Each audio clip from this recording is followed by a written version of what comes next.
wasn't paying any attention at all, and that is why, at a fork in the road, when a sign pointed to the left, Milo went to the right, along a route which looked suspiciously like the wrong way. Things began to change as soon as he left the main highway. The sky became quite gray, and along with it, the whole countryside seemed to lose its color and assume the same monotonous tone. Everything was quiet, and even the air hung heavily. The birds sang only gray songs, and the road wound back and forth in an endless series of climbing curves. Mile after mile after mile after mile he drove, and now, gradually, the car went slower and slower until it was hardly moving at all. "It looks as though I'm getting nowhere," yawned Milo, becoming very drowsy and dull. "I hope I haven't taken a wrong turn." Mile after mile after mile after mile, and everything became grayer and more monotonous. Finally, the car just stopped altogether, and, hard as he tried, it wouldn't budge another inch. "I wonder where I am," said Milo, in a very worried tone.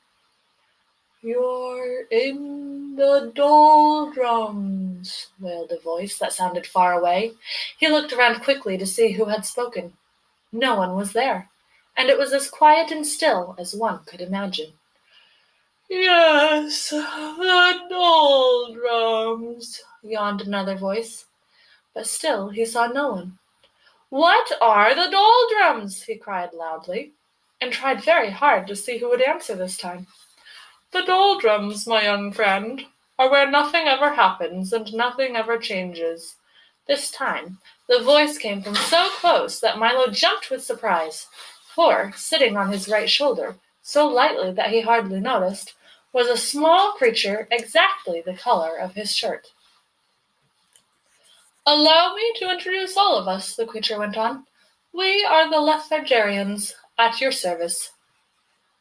Milo looked around and for the first time noticed dozens of them, sitting on the car, standing in the road, and lying all over the trees and bushes. They were very difficult to see because whatever they happened to be sitting on or near was exactly the color they happened to be.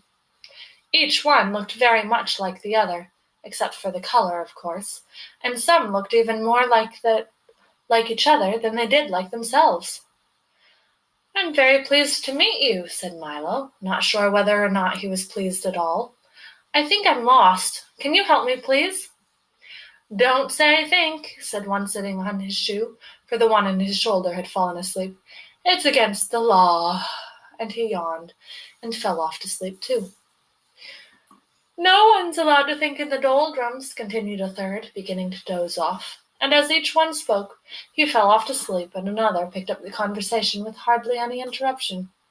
"Don't you have a rule book? It's Local Ordinance 175389J." Milo quickly pulled the rule book from his pocket, opened to the page, and read, "Ordinance 175389J.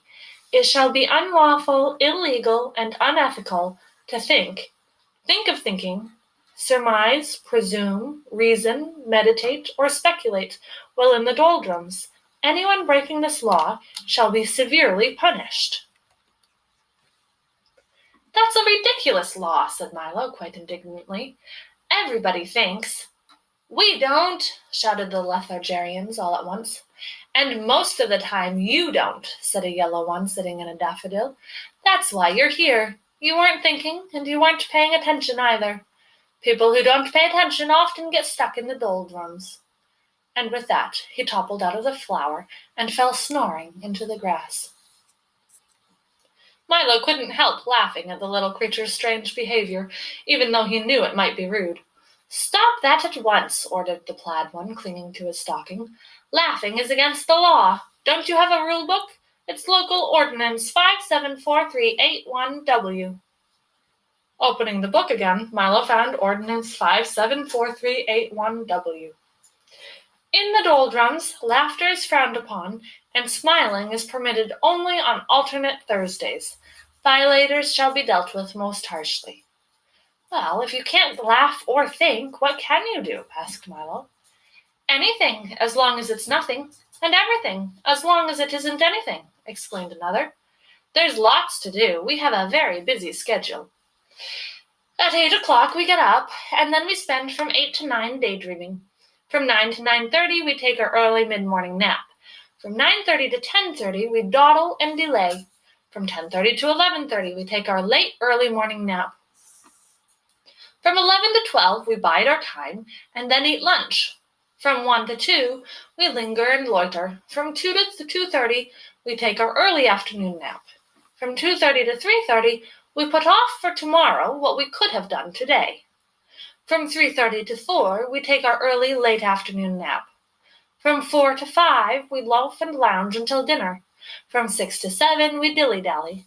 From 7 to 8 we take our early evening nap, and then for an hour before we go to bed at 9 we waste time. As you can see, that leaves almost no time for brooding, lagging, plotting, or procrastinating, and if we stopped to think or laugh, we'd never get nothing done. You mean you'd never get anything done, corrected Milo. We don't want to get anything done, snapped another angrily. We want to get nothing done, and we can do that without your help.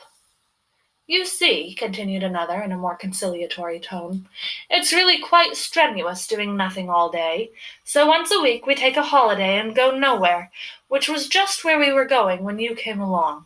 Would you care to join us? I might as well, thought Milo.